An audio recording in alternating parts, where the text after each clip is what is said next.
All right, so welcome to Guy Next Door Speaks. I'm your host, Ivan from Phoenix. Today is Thursday, April 2nd, 2020, and this is the first video for Guy Next Door Speaks. And for this first video, I'm doing a roundtable similar to what was done a couple of months ago with Francesco from Italy, where we discussed anarchy. And again, it's going to be the same familiar faces, hopefully. Myself, I'm from Phoenix, Francesco out of Italy, Mark Devlin in the UK, and Nathan Riddett, you're also in the UK, right?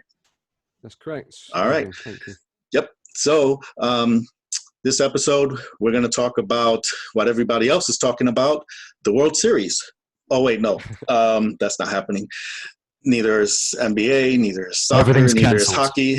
Everything's canceled. Sorry. Yeah, that's right. Oh, rewind. Yeah, we're going to talk about a little thing called coronavirus, something, COVID-19, COVIDiots, what I call it. Everybody that believes that crap. Anyway, so yeah, we're going to address that.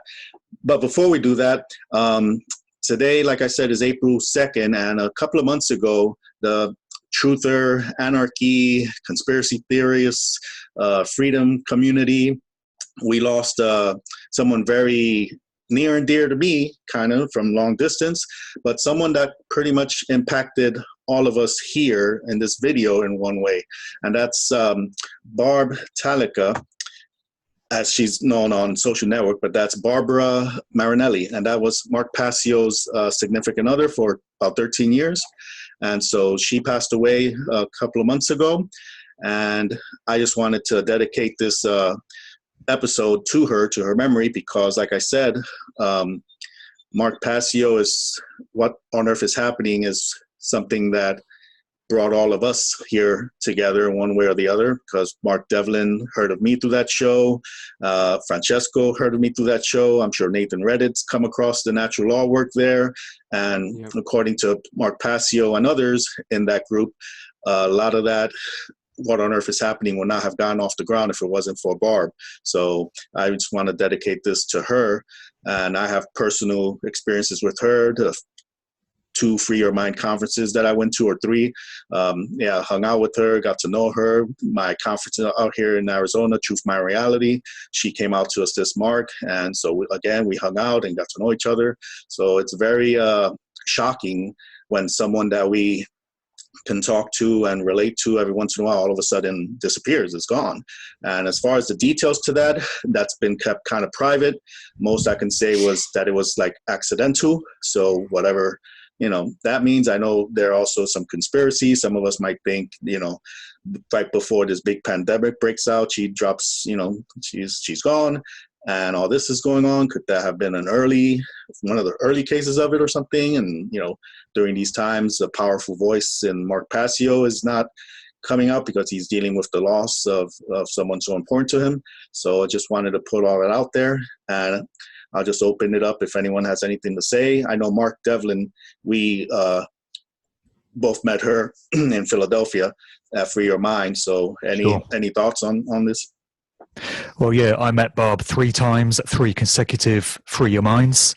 And she also came out to your Truth Mind Reality in Phoenix in 2018. So we met again there. She was kind enough to buy my books and show an interest in my work. We had a little chat. I was just saying to you off air there that the timing has to be considered interesting in that she passes away directly before all this coronavirus madness kicks off. Now, I don't know the circumstances behind how she passed away, and I shouldn't speculate on it because I have no details. But had she stuck around and it had been business as usual, you can be pretty sure that Mark Passio would have been a very loud voice in talking about this current situation that we have. A worldwide lockdown, house arrest for the vast majority of the world. This is a guy who starts every one of his shows by reminding us that government is slavery. And if we don't have a living example of that dynamic right now, in that we're being told by our governments where and when we can go out of our own houses, then I don't know what would fit the bill more. So you can be pretty sure that Passio would have a lot to say about this if he were in any regular state to come out and do his thing. Obviously, he's dealing with the grief of the situation. And like I say, he's been kind of neutered and kept away from the scene by this situation with Barb at a very interesting time. I'll just leave it there. Right. Okay. Nathan, I know your natural law work. So again, big inspiration, Mark Passio, and Indeed. by extension, Barb. So any words? Yeah. Well, yeah, absolutely. You know, none of this, well, like you said off air, you know, we wouldn't have all met and interlinked if it wasn't through what on earth is happening. And, you know, Barb was instrumental in that, supporting Mark in the great work. So, you know, it is a great loss. And, you know, I'm grateful for her support of Mark, and obviously his work in touching everybody in the critical information that he brings with natural law and the occulting and all the mind control techniques and all the rest of it. So yeah, it's very sad. It's very sad. Right. And Francesco, you too, both of us would not have met through, if it wasn't for the What on Earth is Happening, through the Discord, through his more recent iteration of the show. So any thoughts on Barb's passing? Yeah, you're right. And well, I obviously I didn't know her. And one thing, she was actually subscribed to my channel. I think after my first interview with you, Ivan. So yeah, I was surprised anyway, even if I didn't know her personally. And yeah, so like. I don't know. No surprise that you know, during this time, Mark has not Mark has had to stop what he was doing. Very understandable, and I think also, you know, maybe we can talk about it a little bit later. But I think, you know, that event plus the situation that we are facing right now, and the response of the people in the aggregate, in the majority, regarding the majority of the people, maybe another thing that you know, would have maybe discouraged, you know, somebody like him, for example, after all these years and after all the work that has been done to warn the people about this sort of situation, and to try to put some solutions out there, and seeing, you know, what is happening right now, and the people, you know, in general buying it, you know, hook, line, and sinker. I don't know. Maybe that's another thing that will keep somebody like him in a state of a little bit of maybe not wanting to, I don't know, I guess go back to work. Go back to great work. Yeah. Well, you know, there's I would understand. I would understand that, like, completely. So, Mark, you were going to say? I was just going to say there's a lot of people now paying attention to the work of David Icke, who previously had dismissed him as a nutter. My dad has actually been, he feels very disempowered, like he can't do anything in situations like this. But one thing he has been doing is going up and down the street where he lives, knocking on doors. A lot of people aren't coming to the door because they're afraid they're going to catch some virus and die on the spot because of what they've absorbed from the mainstream media.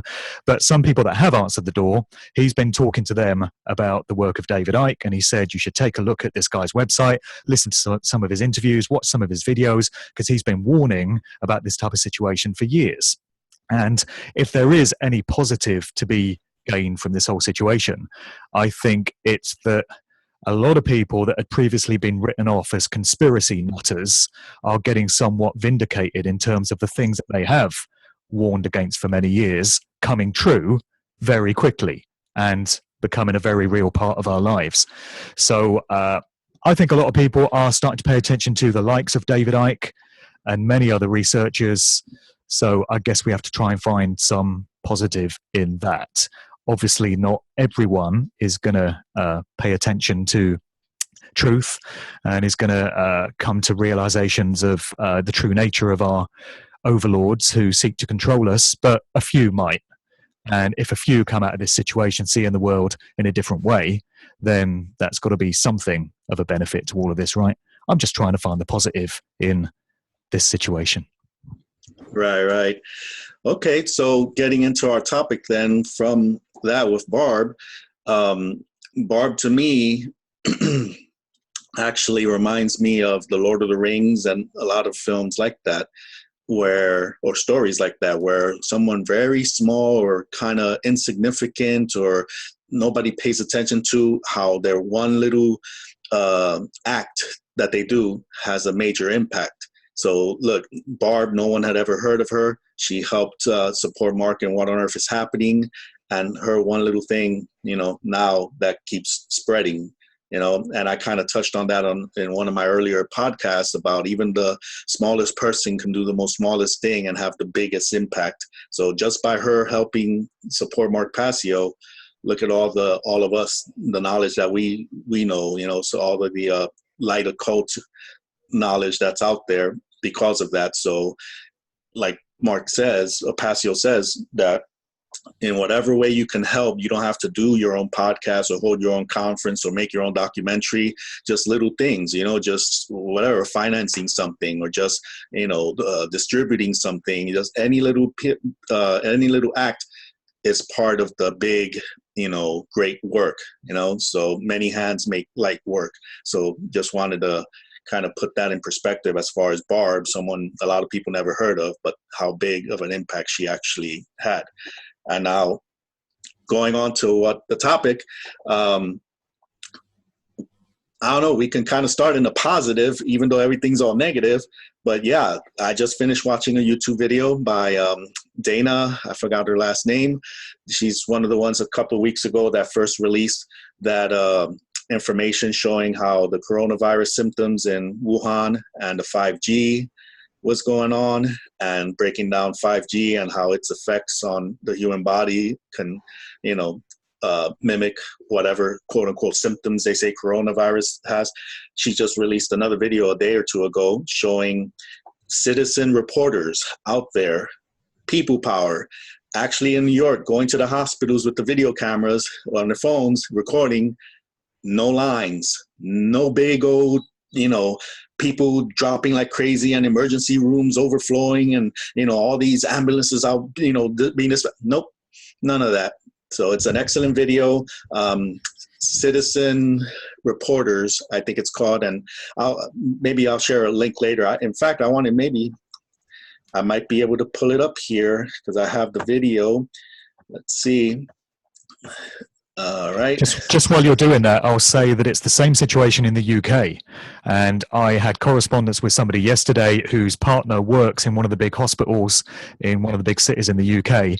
And this is one that is we're being told through the mainstream news that this place is inundated with patients. The staff can't cope. It's at breaking point.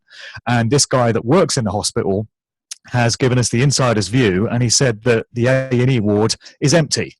There's just rows and rows of beds with nobody in them, and the staff are just kicking around with nothing to do. And yet we're being told that this is one of the hospitals that's completely inundated. So we're being lied to by the corporate media. Why would that even be a surprise? Right. What's that, mate? What hospital was it? It's a hospital in Bristol. Right. Not sure which one, but it's one of the ones in Bristol. Okay, it so should be interesting. Go ahead. It should be interesting if people will be able to do that over here, in particular in Lombardy, which it's the most affected region of Italy and of the world, basically. But hey, since nobody can move and nobody can do anything, Yeah, it would take somebody that is able to still go to work and can report from the inside. Yeah. Obviously, that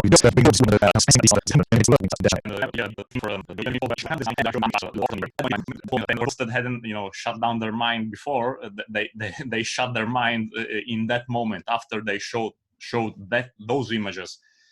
And I'm not saying there weren't dead people in there, but who knows who were they? Who knows if they died from this new illness? Apparently, who knows? Or if they were real bodies, even. Exactly. Yeah, we could. I mean, what are we all thinking in terms of whether this virus is real? Because one school of thought is that what we're looking at is the flu, which comes along every year, around about this time, kills thousands of people every year, goes unreported by the mainstream. So some people would tell you that this is just the flu dressed up to be something that it's not, given a scary new name and branded a pandemic. And then other people will say, no, this is a very real thing that has been cooked up in a laboratory. It's been deliberately unleashed. Do we all have any thoughts on this? I mean, Nathan, you've been quite ill recently. Yeah, well, I mean, I think the virus is real because I think that I've had it. I mean, I haven't had a test, but on the 14th of March, it hit me like a ton of bricks. And I had headache, I had the cough, fever was coming and going, and the aches were something else. And it's probably one of the worst illnesses I've had. So I think it's a real virus. It's just that obviously they're ramping up. They like with most agendas that they run. There's always multifaceted reasons behind it. So with this virus, they're probably attributing a lot of deaths that weren't directly from the virus to the virus. So obviously putting there's a lot of interesting things off the back of that with the bonds, the pandemic bonds, which need to reach a certain amount of numbers in order to get triggered. And there was the Hong Kong protests at the time, which they were just completely losing control. They were just unable to control the protests there in Hong Kong. I think that this has been going on for longer, but it's really ramped up in the media as we're approaching the season of sacrifice. And then they're taking our freedoms down, and it's driving people further into Stockholm syndrome, and people that have got the mainstream media on in the background 24/7, ramping up the fear. I mean, it's a perfect divide and conquer play because everyone's 2 meters apart from it. No one's interacting and socializing. So it ticks so many of the boxes for the sort of the globalist New World Order agenda. And it looks like they're installing a lot of these 5G systems whilst the schools are closed and everyone's, on house arrest kind of thing. So, yeah, I think it's a real virus. I think I had it, and it wasn't nice at all. There's only a few other things I've had in my life which were worse. It laid me up in bed for 10 days. I didn't eat for 14. I was ill. I was very ill, and I'm healthy. I'm a healthy person, so I can see why people that are suffering from health and the older folk would suffer from this a lot more.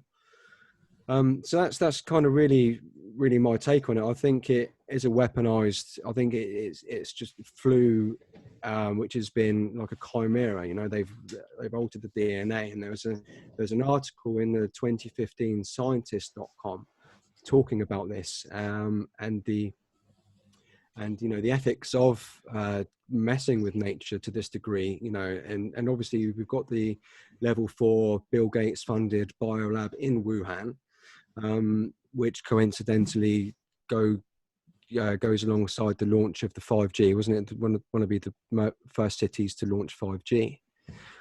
I don't think it's from bats, although there is a bit of a talking point with this, and in pandemics, or the threat of pandemics, and eating animals, because they all come from animals, right? It's not bats. And coronavirus is an anagram of carnivorous. Carnivorous, indeed. Yeah, there you go. So it's also an anagram of virus or a con. So that's really kind of my overview. That's my take on it. I think it's real, but I think that they're really milking it for their benefit. Like with chemtrails, there's not just one reason for it. There's multifaceted reasons, and they make the most of these things. But yeah, I think it was released for the Chinese New Year to go into the season of sacrifice with a lot of people getting killed off, a lot of fear and loss of freedoms. And yeah, no doubt they're pushing for mandatory vaccines off the back of it. Cashless society, it's just power. It ticks all the boxes. It's a perfect gateway, because fear, like Francesco and I have talked all the time, fear is the mind killer, like from Dune, right? So, yeah, in fear, they can get everyone to do anything. So, yeah, that opens up the doors to all possibilities for these, psychopathic rulers. Quite a few things there. I found the video, but my laptop processing power is kind of, low. So if I play it, it's probably going to crash everything. But it's by Dana Ashley, and it's some good news, citizen reporters doing what the mainstream media won't. So, and that's going to hospitals and showing that there are no huge lines of people getting tested, and ambulance drivers are just chilling in their ambulances watching Netflix. And yeah, this is in New York, Kentucky, Los Angeles.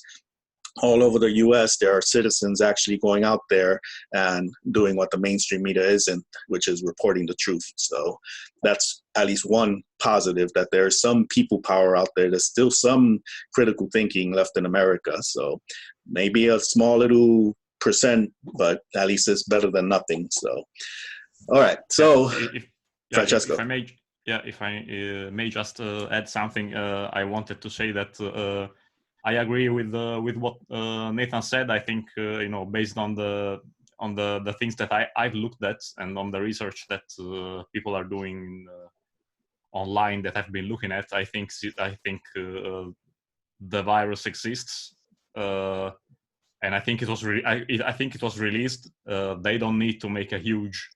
They don't need to have it to have released it in a huge way. They just need some places, some epicenters, and then fear and panic and the collapse of an already crumbling medical system like in Italy would have done the same. Would have done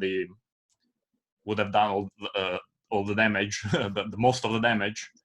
And obviously, this is to get rid of some of what they called, very kindly, useless eaters, like the elderly and the people who can't basically work as efficient slaves for the system. So get rid of some of these people, and but yeah, this for the most part we have to look at the reasons, because we could be here talking for weeks, going on for weeks about the virus and how what it is. Well, we got nothing else to do, right? Yeah. It's not like we can go to the pub. Exactly. But apart from that, I want to stress to people that the importance of this event is why it has been pulled off, why it has been triggered. And another thing, there are also all these speculations about the correlation with the 5G, and I think that it's definitely suspicious in that way. If anything else, just the fact that this is a perfect cover-up, while everybody's looking in this direction, everybody's scared of the virus.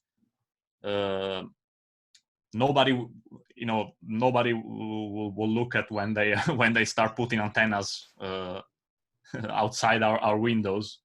And maybe they'll try to get us, when all this will be over, if it will be over one day, but when all this will be over, we'll just, many people will wake up and they'll have 5G outside their homes.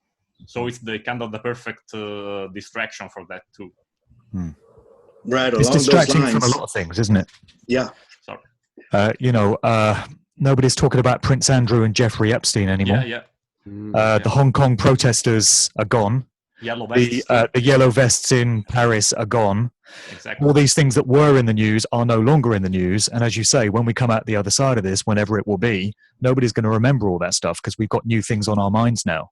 The timing is interesting as well, as Nathan made a reference there to the occult season of sacrifice, which is something Mark Passio talks about. Look at how this thing played out. Round about the spring equinox, 19th, 20th, 21st of March, that's when most nations got put on lockdown. Most of the European nations, some of the states in America, Australia, all around the time of the spring equinox. And this is the beginning of this 40-day period leading up to the 1st of May, Beltane, Walpurgisnacht, very important date in the occult calendar.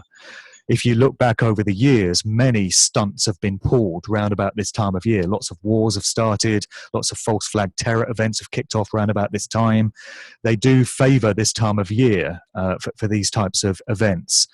I don't know whether that means it's going to peak round about the 1st of May and then it's going to start to level out. I guess we can hope that it might, but the timing becomes interesting. Like we were talking, the situation with Barb, the timing is interesting there. It's something to look at. And also, there are elements of predictive programming that you guys may be aware of. Whenever you get a false flag terror event or any kind of major world event, people always uncover aspects of it that have been encoded into movies and TV shows and such. So there was this Dean Koontz 1981 novel called Edge of Darkness, where it talks of this bioweapon being cooked up in laboratories in Wuhan, China, a pandemic that gets unleashed. So that's a bit strange. Then there was a psychic by the name of Sylvia Brown that put out a book in 2008, and it was her prophecies for the future. And she stated that in or around 2020, there will be a major pandemic that will hit the entire world, have a devastating effect, and then it will disappear almost as quickly as it came, she says. So this was her prophecy for the future 12 years ago. Then there's Asterix and Obelix, you know, the comic strip coming out of France. They put out a new book in 2017, a new Asterix adventure. And there's a point in the story where, for no apparent reason, all the characters start chanting coronavirus, coronavirus. There's a movie called Contagion that came out in 2011. You've got a Lawrence Fishburne character. He's playing a government minister, and he's giving advice on how to deal with a pandemic. And he's using terms like social distancing and self-isolation. So who had heard of those terms before 2020, apart from in this movie that came out? So it seems that this has been long planned for. And I wonder if the scriptwriters for this took that Dean Koontz novel from 1981 and thought, oh, we can use this. We'll just write the script based around this. But in any kind of situation like this, you always get these elements of predictive programming, and this one is no different. And it kind of proves that this was known to be coming, and it wasn't some random event that just came out of nowhere.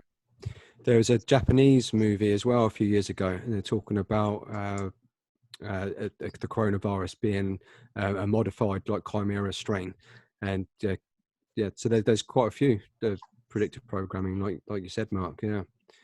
Yeah. One thing that I'd like to point out as well is that the actual symbol for the coronavirus is black sun symbolism. So that kind of says quite a lot to me. Looks like black sun. Yeah, there's a lot of hints. Yeah, predictive programming stuff. Adding on. Go ahead, Francesco. That hip hop song that I was gonna say. Song. Yeah, Okay. There was a rap song. I shared it with Mark Devlin also. Yeah, from 2013. Allegedly, I don't know, but the YouTube upload shows 2013. I know a lot of these things can be manipulated somehow. However, there's some obscure rap song that 1 minute and 8 seconds into it, the lyrics go 2020 coronavirus, bodies stacking. It's like, okay, 7 years ago. Okay, coincidence. There's what else was there? Oh, there's the 2017 cover of The Economist, where you have like 8 tarot cards on the cover, and they're like just fake tarot cards, but like the second one is a yellow card, and it has Trump sitting on top of the world, and he's holding a mitre in his left card, wasn't it? Yeah, and then he's got what looks to be a crown or something, but a corona on his right, and he's sitting on the American flag on a throne. Well, wait, it's not a chair, it's not a throne. The flag looks to be rolled like toilet paper, and he's sitting on it. hey, you can look this up. I did. I was like, yeah, right, whatever. Did a Google search, came up. Did a DuckDuckGo search, images, came up. So it's like, again, predictive programming. That, what is it, CDC vaccine guy, Fauci, whatever, that's out here. 2017, some kind of meeting with all these pharmaceutical people, whatever. There's a quote on there, a video that I saw where he talks about this new incoming administration is going to be facing a lot of challenges, especially a surprise, pandemic that might hit them in a few years. It's like, wait a minute, what? 3 years ago, the CDC vaccine guys talking about a surprise pandemic for this administration? Coincidence? And nobody told Donald Trump. Yeah, right. Yeah, exactly. Then there's another one. You have that video with that guy Mike Pompeo, where he's saying, Secretary of State, saying this is a drill, and then Trump is standing beside him, and he goes, "You might have told us." Yeah, it is a live. What was it? Live exercise. Live exercise. It's a live exercise, and Trump is saying, "Well, I wish you would have told us. I wish you would have told us."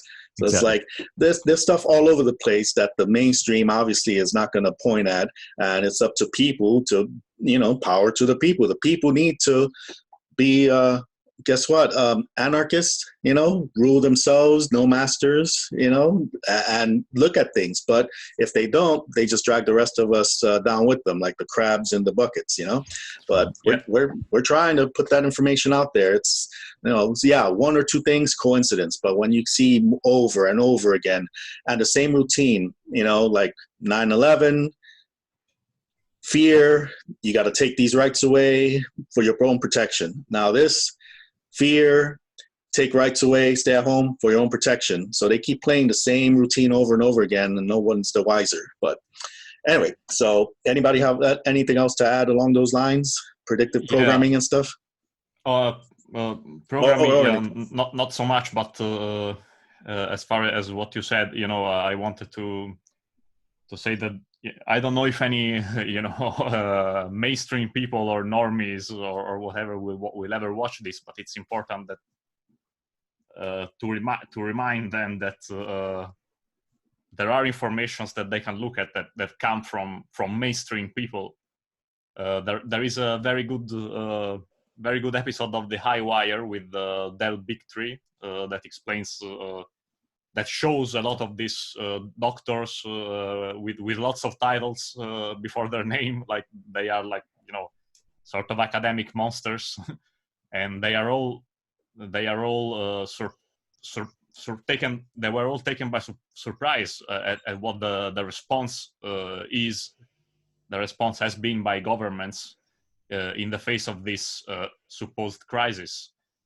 And they say, well, they just look at the numbers and they go, well, this would have been just another flu season, and there is really, nothing special about that. So we are wondering why all this reaction, and we know why. But if people want to look at mainstream sources that are skeptical. Especially about all these measures, draconian measures that are being taken, they just need to go online, because again, in the mainstream news, they just don't report those. They just talk about what's the official line of spreading fear and panic, and just more government worship and more people being told to depend. To depend from the state to save us from this terrible situation. Well, you can discover that this is a put-up job by looking at official documentation from some of these governments, particularly the UK government on the uk.gov or gov.uk website on the 19th of March. They actually posted a document stating that the COVID-19 coronavirus has been downgraded by UK health ministers, and it's no longer considered a highly contagious infectious disease. This was on the 19th of March. On the 20th of March, Boris Johnson announced that all pubs, all restaurants, all public places have to close. And then on the following Monday, he stated that you can't go out of your house apart from for exercise and to go and get supplies. So why are these draconian measures being introduced? at a time directly when this virus has been downgraded and the government itself is stating that it's not highly contagious.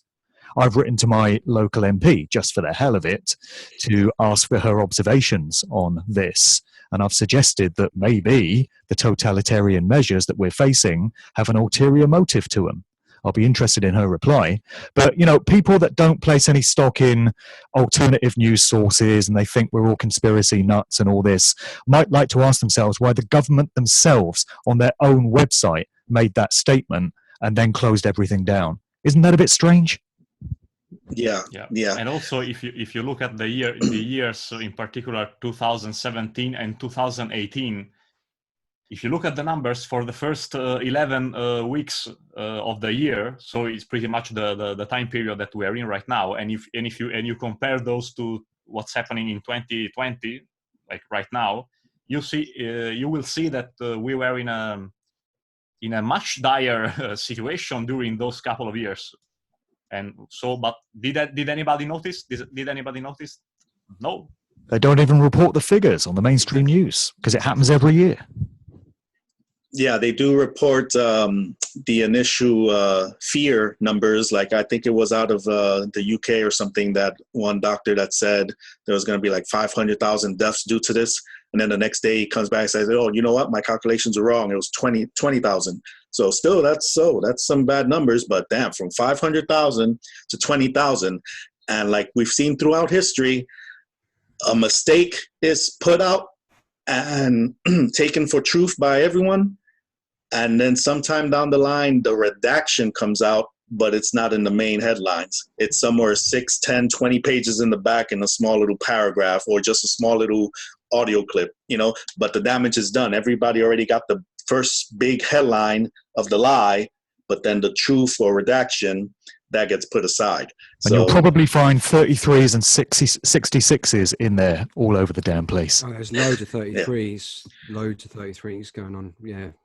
Yep. It's their little way of mocking us. They're dropping clues for those that can see, knowing that not many can. But oh, okay. I'm going to take you somewhere with that. Thank you, Mark. Yesterday at work, as many people know, I work at the post office, and I still, even though Arizona had a order by the governor for people to stay home, it's like really not a law because there's still people out and about. They're not really enforcing it. It's more of a suggested fear thing, but it's not a suggestion. But we're not enforcing it, but it's not a suggestion, but, you know, it's like they play these games with the words. But what I was going to say is that I'm classified as essential. So thank you very much. The United States Postal Service, we're essential service, federal thing. So people still need their mail. So I'm exempt from whatever lockdown. I have a letter too that proves that. So, you know, it's sorcery. That little white paper with the black ink says, let this guy go. So when they stop me and say, papers, please, I can say, hey, shove it. So at the post office yesterday, I come across a magazine. I think it was Newsweek, March 23rd, 2020. Black cover. You have these red circle in the middle. It's a person standing in the middle of this red circle that's comprised of dominoes. And it's in a circle that looks like the coronavirus. It's got the edges. And in the top corner, you see the edges of 2 more circles. So I'm like, okay, what are they telling me? So I look at that. Why dominoes? Why not cards or dice or whatever? But it hits me. It's like, okay, there's the social distancing. They have everybody separated, but it's a dominoes and a person standing in the middle. And what happens with dominoes? What's like the metaphor with that you knock one down and all the rest of them fall down. So this one person is standing in the middle of all these dominoes shaped as coronavirus. So it's us, the people believing in this, are forming that. We're the ones creating this belief in that. Whereas if you knock down one domino, everything's going to fall down and the truth will reveal itself. That's how I interpreted that cover. So like Mark was saying, they put things out there to let us know, but people don't have the pattern recognition or what is it? I forgot the name, pattern symbol literacy, to kind of put these things together. And so that's why it took me about 30 seconds or a minute just to look at it. Like, okay, what do I see here? And it's like, okay, they have to put it out there. And it's like, okay, now you could put this together. And yeah, we're the ones pretty much feeding that. Yeah, not to negate anything that Nathan said. Yeah, there probably are, like the regular season of flu. Some of them get amped up with whatever, GMO, fluoridated water, previous vaccines, chemtrails, and I'm always taken back to the 1989 movie Batman with the Joker. He's trying to put his little poison out there, but he doesn't advertise it as poison and sell it. No, he's smart. He puts a little bit in the makeup, a little bit in the deodorant, a little bit in the toothpaste. So in the morning when people do their little underarm deodorant, their toothpaste, and their perfume, bam, there's the combination. So this coronavirus stuff, years and years it's been on the market that you have the Lysol wipes and stuff with, it kills human coronavirus. Like, okay, what's something that's out there we can use against the people? All right, why not? We'll work on this, So people need to put these things together. And I think that's what a lot of us are attempting to do, not to run out claiming I have the truth and by God, my Bible. It's like, no, critical thinking, just the signals are there, the hints are there, put it together, and we'll see that things are not as we're being told. So anybody have anything to add to, go along those lines? Well, I'd just like to say that a lot of what is going on seems to be voluntary on the part of corporations and on the part of people. You mentioned there that the government is not issuing orders that people have to do certain things and that businesses have to close down. It's issuing guidelines, and this is the language that's being used by the UK government. So when you go to a supermarket, they've all got signs up and they say, in line with UK government guidelines or recommendations, yes, keep 2 meters apart, please observe social distancing. So these are guidelines, they're not instructions. So companies seem to be taking it upon themselves to instigate all these things, because no company wants to be seen as the one that is flouting the rulings and is doing things differently. They don't want to be seen as irresponsible. They want to win some PR value out of all this and be seen as a responsible company. And then you've got members of the public who are self-policing. Who needs a slave master when the slaves enslave each other? People are crossing the pavement to get away from other people because of all the hype and all the fear and all the propaganda that they've absorbed. People going out with face masks and, wipes to wipe down the trolley before they go in the supermarket and all this. And people are sort of naming and shaming each other. I think Francesco mentioned that in Italy, stay home. You've got the order to stay home. And if people do go out on the streets, exercising their right to freedom of movement, their natural God-given right to freedom of movement, I would add, other people, other members of the public, neighbors, are reporting them and shaming them and grassing on them. Mm-hmm. So people are policing themselves. And, the architects of this situation, whether it's a hoax or a scam or not, must be pissing themselves laughing at the number that they've done on seemingly the vast majority of the general public who've bought everything the mainstream media has told them, hook, line and sinker, despite the fact that the mainstream media has a provable track record of lying over and over and over and over again about everything, and yet people still believe what comes out of their mouths, and they're structuring their entire lives around it. And unfortunately, as you said earlier, they're enslaving the rest of us who don't consent to this situation and don't want to be any part of it. We're being lumped in with everyone else because it's happening on a collective basis. So it's just incredible to me. Yeah, I was at a major eatery kind of place, getting a little iced coffee. Okay, I'll say it, McDonald's. And I noticed they had the little yellow lines on the floor to stay however many distance away from the person. And the person in front of me got up to the counter to order, and the lady was putting her hand up, oh, sir, please, we have the line, stay behind that line. It's like, again, see, that social distancing. I'm going to take it a little further here. If we talk big picture possibilities, this is where it can get scary. However, hey, fuck it. We're here to tell the truth and put pieces together, let the pieces fall where they may. Social distancing, all right? Keeping people separate, at least 6 feet or whatever, or whatever other meters or centimeters or whatever. All right. We talk about 5G, how 5G is so such high, whatever, 1 millimeter or 1 millimeter signal frequency, 60 hertz, all these technical stuff. Millimeter wave, yeah. 1 millimeter wave, how it cannot penetrate certain solid objects or whatever. And I heard things about certain communities where they're cutting down trees and stuff to help the 5G transmit and all this. And someone brought this up, and then it made me like, oh, fuck, I didn't notice that.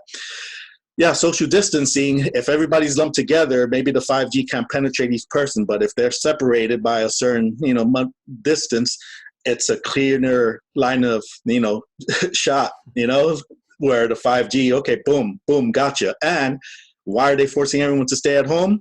Because a lot of Wi-Fi routers have already built-in 5G, frequencies. So, plus, like you said, building the towers or activating towers around. If it's already targeted and people are separated, but they're in their homes, you can do families. I mean, there's a lot of dark stuff that can happen here. And why all the military really hasn't rolled out yet? Why all this stuff that they're preparing for all the numbers, we're preparing for the numbers, and people don't see that? It's like, well, okay, because it may come in the next coming couple of weeks or month or so when everyone is at home. Everybody's being told to stay home watching Netflix and streaming online. And if everybody's doing that, everyone's not watching the same TV shows. So that means everyone's on their different tablets or laptops. That means Wi-Fi signals are being broadcast like crazy at that home. That means 5G is being broadcast. That means turn up the boiling water for the Wi-Fi signals for the internet. And maybe we're going to get a nice little increase in this. And the people that are going to come to test for it, because they can't test in the businesses on the street because nobody's out there, they got to go to the homes. And whoever's resisting, oh, well, we're here, we represent the government, we're here to help, and there's nice National Guardmen are here to make sure everyone's safe. Oh, you tested positive for this because you're in a home and all this 5G's around, you got to go. And little by little, it can take a drastic turn for even worse than what we think is happening now. It could become a reality a month or two from now. So no fear mongering here, but just that one, brother. Gotta hope you're wrong about that. I hope that's a worst case scenario. Yes, exactly. But there's been maybe two videos. I've seen about 2 videos, one guy from LA, another guy, I think, out of Texas, that they've been following a lot of stuff, and they tied in from 2015, the Jade Helm experiment exercises that were going on. I don't know if you guys remember this, around 2015, that there was all this Jade Helm, all this military exercise happening in the cities and all over. So it came, they did that, and it disappeared. Now, one of these researchers pointed out, a lot of the units that are being activated to help during this emergency are units that participated in the Jade Helm exercises. So it's like, hey, just be on the lookout, be careful what might come down the road. So again, we could be ignorant of all these facts, or, be ready and be like, hey, what might come down the pipe? So, not to scare everyone, but it's like, maybe right now it looks like, oh, nothing's going on, but you never know. Any thoughts on those things? I think, like you were saying about the boiling frog, and this is another totalitarian tiptoe in that direction. And what would be the real hoax going on around all of this would be the fact that they are amping up the numbers. They're amping up the severity. This virus has a higher mortality rate than the seasonal flu and other things like that. So this is perfect fear porn, and like I said before, it really is showing the people that already have Stockholm syndrome, which is 98% of the people out there anyway. This is really, bringing it out even more in them. But I think, as the Northern Hemisphere warms up, as we're into the summer, we're going to see this virus die off. But we've still had another big step in the police state mentality of people, and people are accepting it, they want it. So it's just that, like you said, the boiling pot, where we will end up there, because people are buying it and they actually want it. They think that this is the right thing to do, and the government, all hail Big Brother, the government for saving us. I'm just wondering, sorry, Nathan, let me just say, I'm wondering where the consent is in all this, because normally we're tricked in some way into giving our consent to these situations, but I certainly didn't agree to this. You didn't. None of us did. What are your thoughts on Most people do. where the consent is? Most people think this is a good. I mean, I've got Fear is giving I've got an estate agency, right? And I've got one person working in the shop at the moment. So, and we had a phone call, someone from the local community complaining that we're still open, and that it's a catastrophe, and we're letting the village down, and it's just apparently it was a really quite a nasty phone call that my colleague took. But that's the mindset, everything needs to be shut. It's just crazy. Like you say, Mark, people buying the mainstream, they have telly on all the time. People are keen on this at the moment, but if we're on lockdown for 3 months, how do you think people are going to be after 3 months of being forced to stay in their houses? It's going to be a different matter then, isn't it, that far down the line? Yeah. Francesco, you were going to add something? I was saying, it's the fear factor that it's the consent of the people who bought into the fear. And I have to agree again with Nathan that personally I'm at a loss when I talk to people, because I even though online there is been there are some doubts that are being raised even here in Italy, but if you go on the streets and it's really like it's terrible, like the mentality, like people are so afraid that I'm genuinely worried that they're gonna accept anything after this. And the few people that protests, what can they do? The protest, what can they do? And another thing is, one other grave danger. It's every time now there's gonna be or they claim that there will be another corona season or flu season. Mm-hmm. What are we supposed to do? Are we supposed to be locked up again? The I don't want to think normalizing. about that, because I'm in a particular state here, having to accept all of this. I'm telling you, it's not easy, and the prospect of them being able to say, "Hey, new emergency, everybody locked down, locked up again." I don't know. Don't you think that the governments of the world could announce now that they're rolling back the safety measures and it's okay, you can go out again now, but people have been so conditioned by fear that they will actually continue, social distancing themselves voluntarily. Yes. They'll keep 2 meters away from the next person, even though they're told they no longer have to, because now that fear's been instilled in them. I kind of shared in some of the media out here, whether Facebook or personal text messages to people, that a lot of this, again, reflects to Mark Passio's work, breaking down the formative years as children. Right now, these last 3 months have been, for society, formative years. There's a program being laid in, fear, stay home, stay away from each other. And a good 90+% of the population was like, okay, yeah. And I have 3 things to go back and fill in here.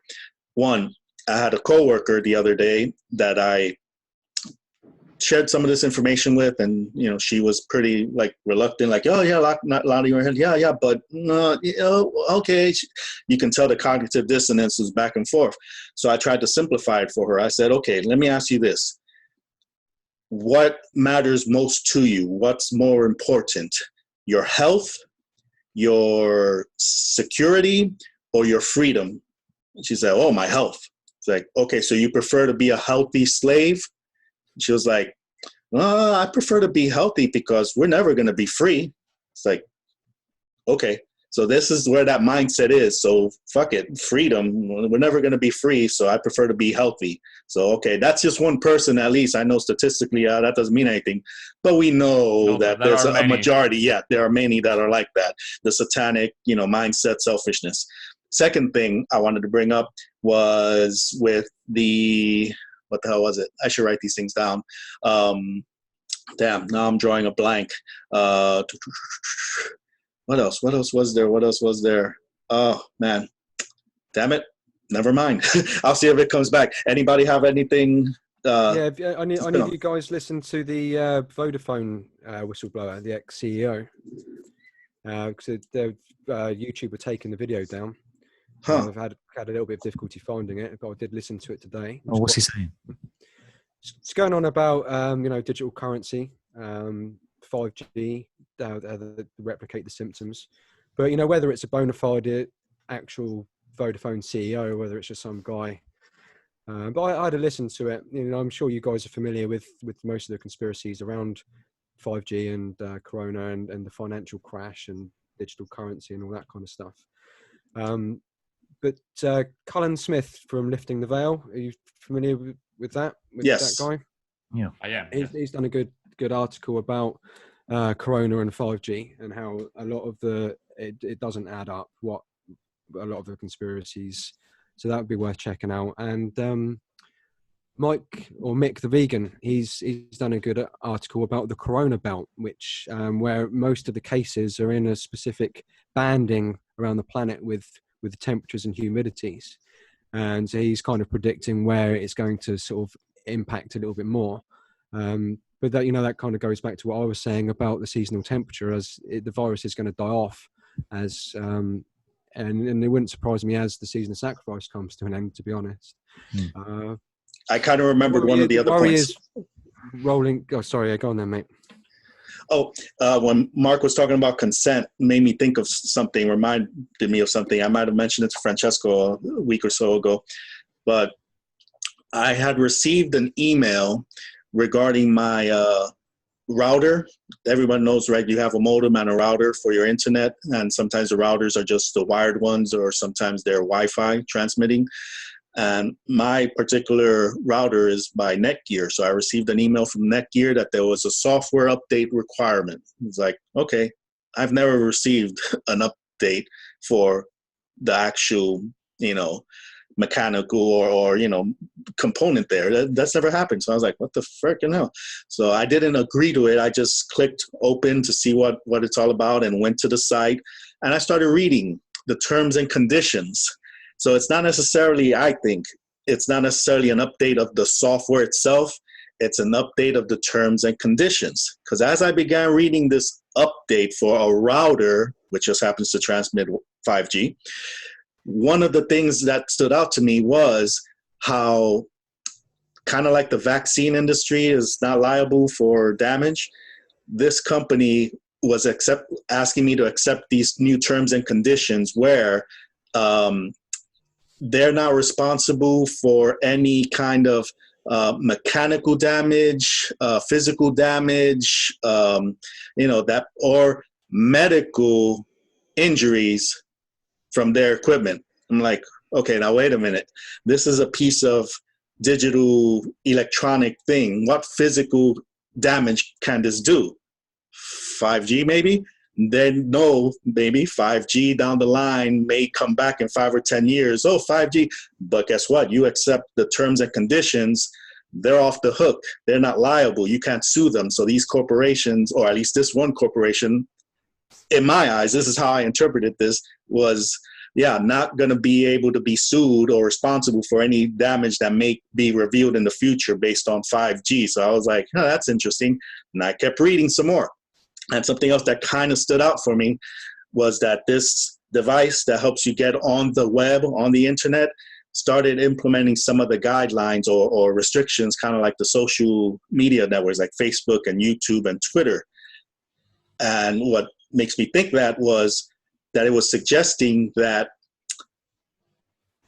they will not be held liable for any content, data, audio, video, anything digital that's transmitted through them that gets on the web that might cause, offend people, might cause, unease, disturbance. And the one that really stood out to me, any kind of rioting or social, disorder. I'm like, wait a minute, why is a digital piece of equipment, asking not to be held responsible for content that through them ends up in the web online that might create, rioting or social? It's like all these few little things start standing out to me, like, yeah, the software update is not about software and the, performance of the machine. This is them being held off taken off the hook for whatever damage might be revealed in the future that people, that occurs via 5G or any rioting or people like us, like, right now, that router is transmitting this data that we're sharing this information. So if any truth comes out in the future and it's like, oh, who can we blame? What's going on here? These people are taking the precautions right now early through a little software update or terms and condition update that they're no longer, they're not held accountable for anything that might happen. And that kind of reminded me of the whole. How many people read those terms and conditions? Exactly. How many people even bother to read this stuff? That when you were talking about consent, that's what came to mind. So. Yeah, any thoughts on all that stuff? I just had a little warning that my internet connection was unstable, but you guys can see and hear me okay, though. Yeah, you're still there. All right. So any thoughts on that stuff regarding consent, how these little things can slip in areas where we have no idea? This is a router, but yet it's kind of getting my consent. Well, I need it to stay online. So yeah, okay, click accept, but it's not a software update. It's terms and conditions. And that's a totally different legalese, sophistry kind of thing going on there. Well, they're pretty much saying that they know that it's harmful to your health and can be used as a mind control weapon. Looking at all of those terms and conditions, and I think it's quite widely accepted, wasn't it? Brussels and Switzerland aren't going down the 5G route, so anyone that's looked into it for 5 to 10 minutes can see that it's seriously harmful weapons grade technology. And there's evidence that they know that by putting that in their terms and conditions. So they, like you say, like the vaccine manufacturers, they're completely, they don't have to worry whatsoever about anybody that dies or gets any disease or ill health from their vaccines, because the government will deal with that. It's the same, like you say, exactly the same, yeah. Well, it's laughable to me that these sick, diseased fucks think that they can get off the karmic hook by their little methods of trickery, because, we all have a certain understanding of the occult and of natural law and of the way this reality is structured. And the idea that you can trick other people into getting their consent when they don't actually know what it is they're agreeing to, because you've achieved it by way of duplicity and deception. It's just ridiculous to think that that lets you off the hook from the higher power, and that you won't have to answer karmically for your actions when you come to leave this realm of existence. That's the way it always seems to me. How sick and diseased and twisted does your mindset have to be to think that you can avoid judgment by means of trickery like this? Yeah, I think it shows their ego and their hubris, in the sense that they think they can mitigate, like say, their karmic consequences, even if it's a little bit. Then they think, oh, that's okay, I've mitigated it a little bit, so I can carry on with my psychopathic tendencies. Yes, they've got a shock coming on the day they leave this world, I would suggest. Let's hope so, mate. I want to pick up on something, Mark. You said these sick people, whether true or not. I know the other day somebody told me something. I know I see the headlines with all this, the prince, is it Harry and his wife? Wow, there's this, that I don't follow all that royal stuff. That's Harry soap opera. Hewitt, Yeah. So how they left. They told me something about, oh, did you hear? Yeah, this is someone else that does some kind of conspiracy radio shows or listens to conspiracy shows or whatever. But they told me something that was a little bit interesting. And I was like, okay. And you mentioned the word sick, reminded me of this, how I've noticed in the headlines that there is some kind of separation between a certain prince and his, princess, whatever, and the royal family. This person told me, oh yeah, they tried to go into Canada and they were refused entry. So they came to the States or something, and they recently did some kind of interview.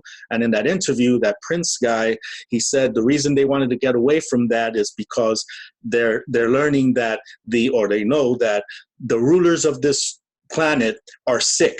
And not sick as in, oh, they got the coronavirus, but sick in the head. So it's like that they're sick, mentally sick. It's like, huh. So if that's true or not, I don't know. That's rumor or whatever, but that's an interesting thing there, that you saying, you know, that the rulers are sick, whatever, and then maybe even one of their own, this prince guy, whatever, he's out there saying, yeah, we got to distance ourselves from that now that he's married, has a wife, the kids, whatever. It's like, yeah, maybe this whole elite royalty thing isn't something it cut out to be.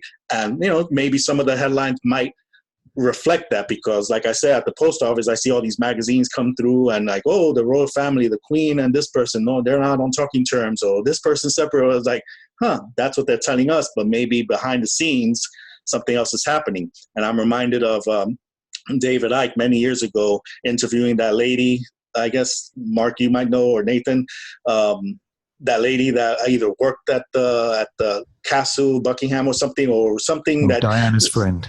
Yeah, that Diana's friend reporting about, you know, either the reptilians or that they had planned for the brakes to go out on the vehicle. So insiders that know what's going on. So I'm like, hey, you know what?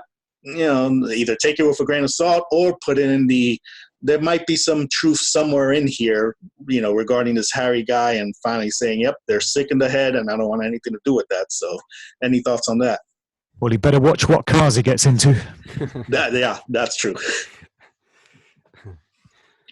Well, okay. yeah, I mean, you know, you mentioned Diana, and you know, she obviously displayed true benevolence, and that's no good for the, you know, the psychopathic mindset of blue blood Illuminati lines, isn't it? So, you know, and we all know what happened to her in the ritualistic sacrifice.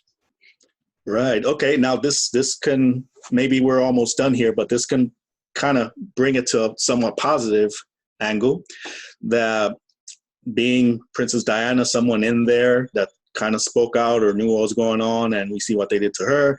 Now maybe even this Prince Harry, is it, or one of them, you know, so maybe people in there might, you know, hey, whistleblowers, you never know.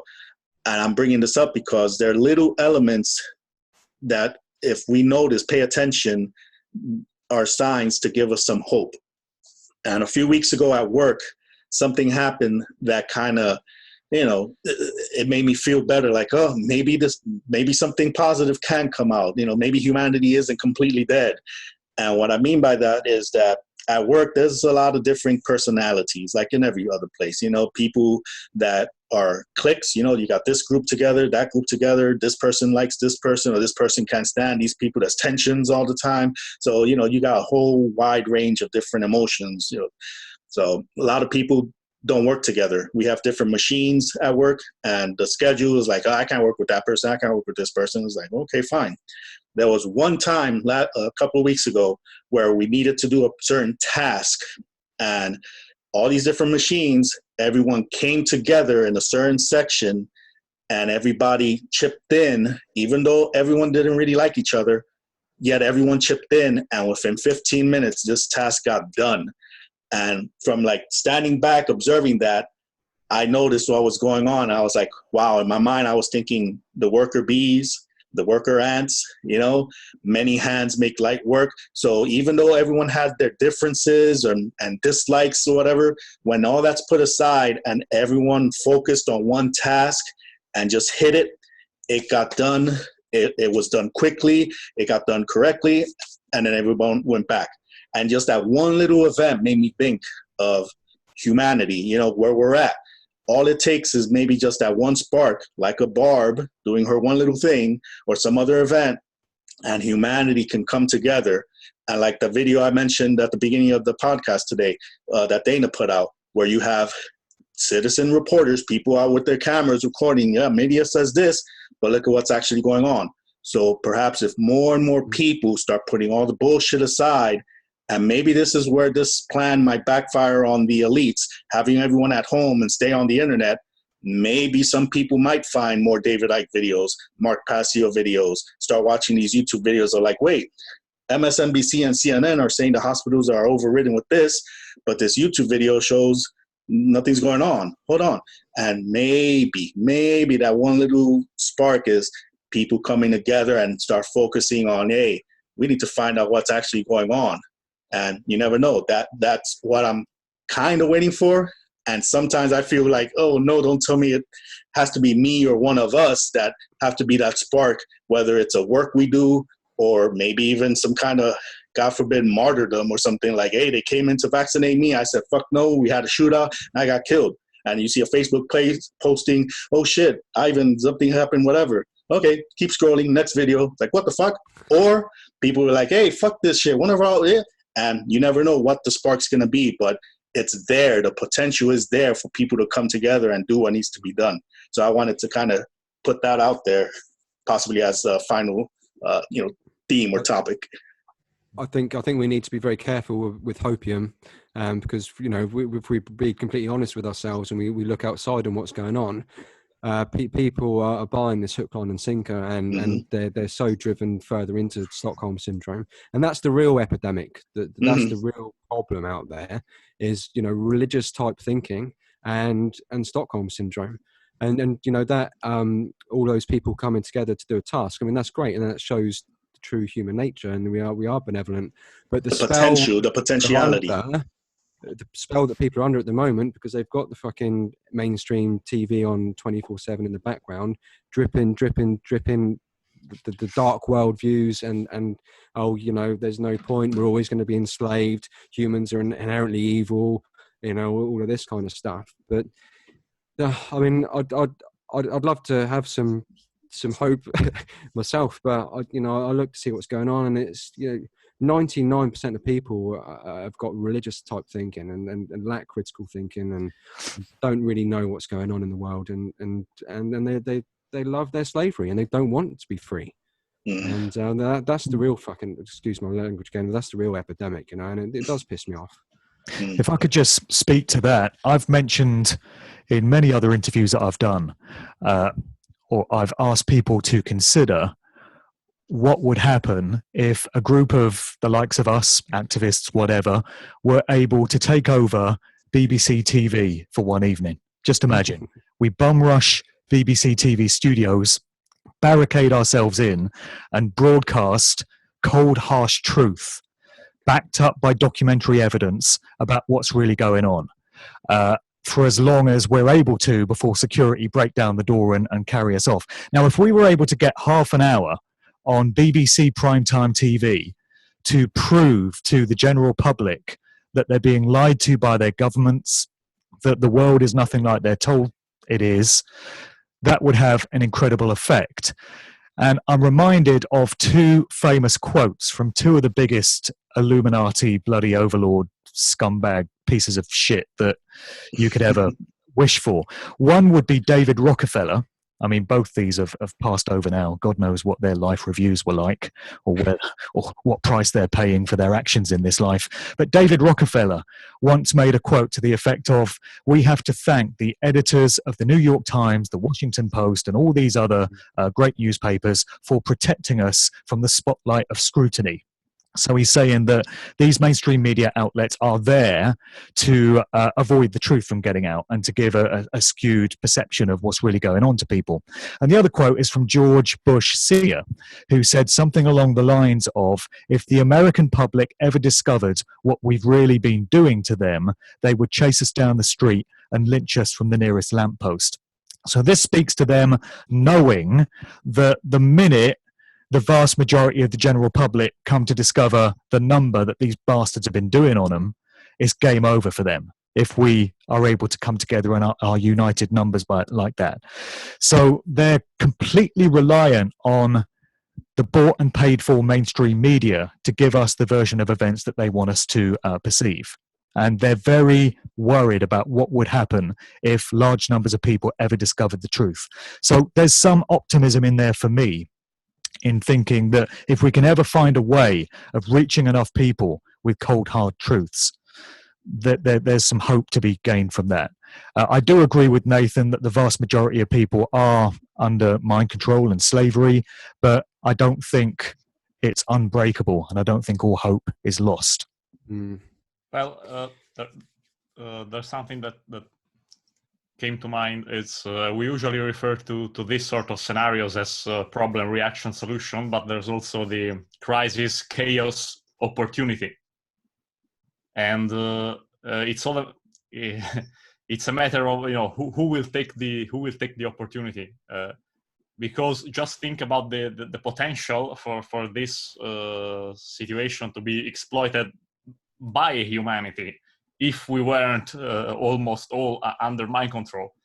And something that also you said, Mark, right now, that we just need a few moments at some mainstream, broadcasting, on some mainstream channel, and just think about what's happening to the economic system, and what better occasion than this to discover that, to find out that, to realize that we are living inside an illusion, because all of this is an illusion, like democracy, constitutions, and the economic and monetary system, probably most of all.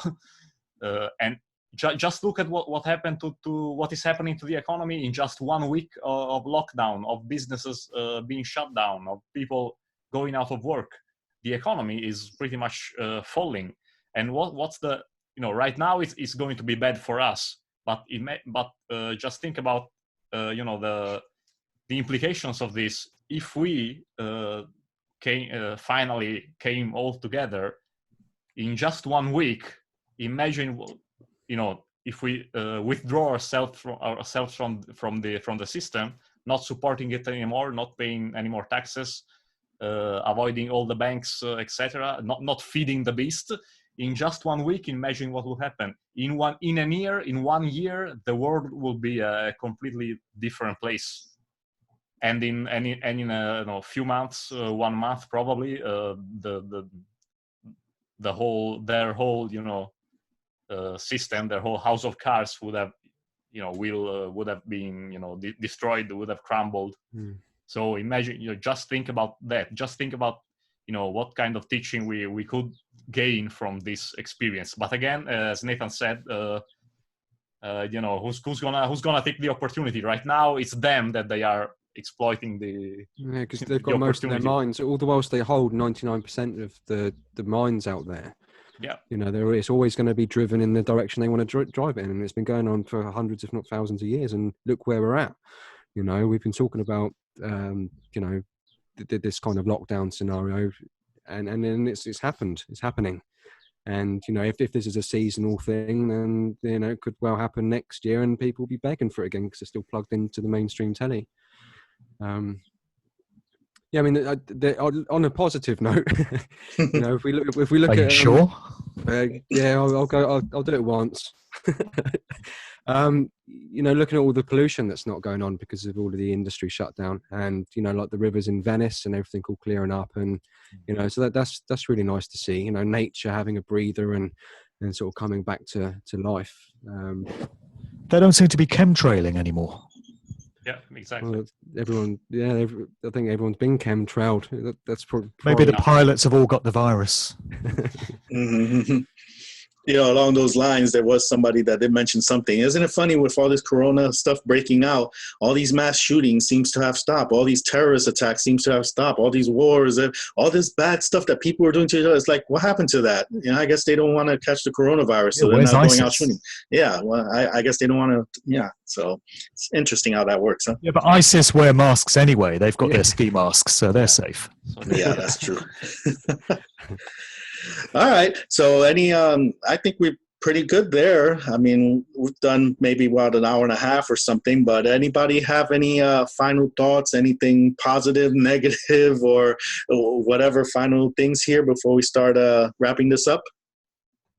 Well, if I can just jump in, my feeling is that by the time June, July comes around, we're going to see this thing easing off. Nathan mentioned there the seasonal aspect of it, and the fact that flus and common colds don't tend to thrive in the hotter months. So there's been a lot of talk about June and July as well. When Boris Johnson first announced the government crackdowns in the UK, he said, I'm confident we can get this thing beat in 12 weeks. And he said that in mid-March. So 12 weeks on would have been mid-June, almost as if he knows that something is going to happen in mid-June. There's a very interesting video from Michael Stipe, the singer of REM, I don't know if any of you guys saw that, but he put out a video a couple of weeks ago on St. Patrick's Day. And he was kind of taking the piss because they'd just closed all the pubs in Ireland. Who would ever have believed that they could close all the pubs in Ireland without a revolution? Yet they have. So he made this video on St. Patrick's Day, and he's singing the REM song, "It's the End of the World as We Know It, but I Feel Fine." And to me, it's straight mockery. He's got a smirk on his face like Jupiter's delight. He knows what's going on. And he says, "Happy St. Patrick's Day. Don't worry, we'll celebrate in 4 months." And he says that twice in the video. We'll celebrate in 4 months. 4 months on from March is July. It's almost as if he knows that by July, this thing will have passed. So I would say to people, keep an eye on that time frame, June, July. It wouldn't surprise me if things start to back off then, and it wouldn't surprise me that it's known that this is going to be the case. I just want to leave it at that. Nathan? You know, I agree. I think it's been a genius play. You know, and the hoax aspect of it would be the falsifying of numbers and using it to their advantage massively. And yeah, I think mid-May, going into June, the virus would have pretty much cleared up, which it does seasonally. Yeah. Francesco, I just really hope that people, like I said, the real virus, you know, of religious thinking and Stockholm syndrome. That's the problem that we will face. So we're all going to end up properly locked down in the future. You know, it's just going to happen. Yeah. Yeah, I think so. Just want to say that you know, this is again, this is not to be taken lightly anyway. Whether people think whether people are worried about the virus or not, but the situation is not going to be doesn't have to be taken, you know, lightly. And this is a societal change type of event. This is massive, and many people are comparing it to 9/11, but I actually remembering something that I've read on when I started to read the book Tragedy and Hope by Carol Quigley, and now I actually think that this is more of a this is not much like 9/11. This is more like the World War I, actually, as the level of societal change that they want to bring in, because they had at the time a society, a civil society that was evolving, even in you know, some, you know, maybe we would say, you know, libertarian thought also, and boom, they provoked they provoked World War I, and now I think it's more or less the same thing. They couldn't start an outright war again, but they did it, you know, this way with a virus, with an illness, and the goal, yes, completely change society, and as Nathan was saying, you know, get us even more into slavery. So it's not to be taken lightly. We have to really start paying attention for the people that will do that. Maybe the majority still won't do that, but I don't know. So yeah, that's pretty much what I wanted to say. Okay. Well, listening to what you guys said, it brought up just a couple of quick final things here. Yeah, if around June, July, things start, you know, the peak, it starts dying out and disappears, either like all the other major catastrophic news, it's no longer, you know, bleeding, so it's not going to lead, so it just gets forgotten, and what's the next thing?